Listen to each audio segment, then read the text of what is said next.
As housing prices and rent throughout Maine increase, so are the number of projects working to add more affordable housing options. Rather than building new ones, though, some nonprofits are trying to preserve the affordable housing that's already available. News Center Maine's Drew Peters spoke with two organizations working to keep rent manageable at an apartment building in Orono. Well, I've been here a little over 8 years. This is Lisa Tassari, and this is her apartment in Orono. It was a kind of, I wouldn't say a miracle, but it was kind of incredulous. Like, I can afford this rent?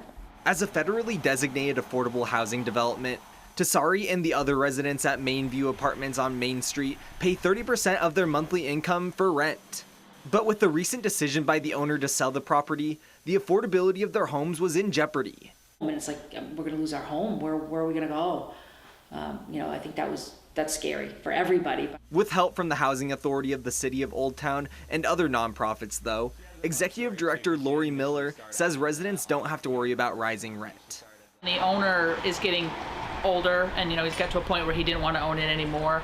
So he wanted to sell it, so we stepped up and wanted to preserve it as affordable housing for the tenants. Through loans, state funding, and grants, Miller says the Housing Authority was able to purchase the complex and prevent any actions that could financially impact residents.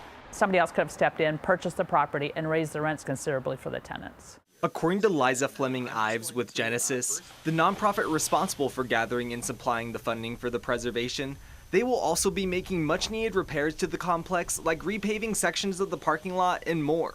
Make sure that the property is set up with a new heating system, and they're doing some accessibility improvements. By supplying financial and technical assistance, Fleming Ives says they're hoping to assist other housing authorities and organizations in preserving affordable housing for other residents facing similar challenges throughout Maine.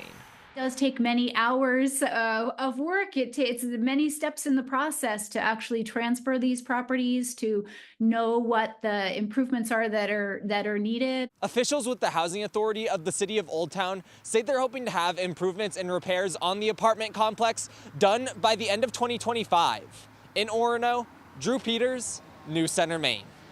And if you or anyone you know is facing similar challenges with affordable housing developments, staff at Genesis say you can reach out for help through its website at genesisfund.org.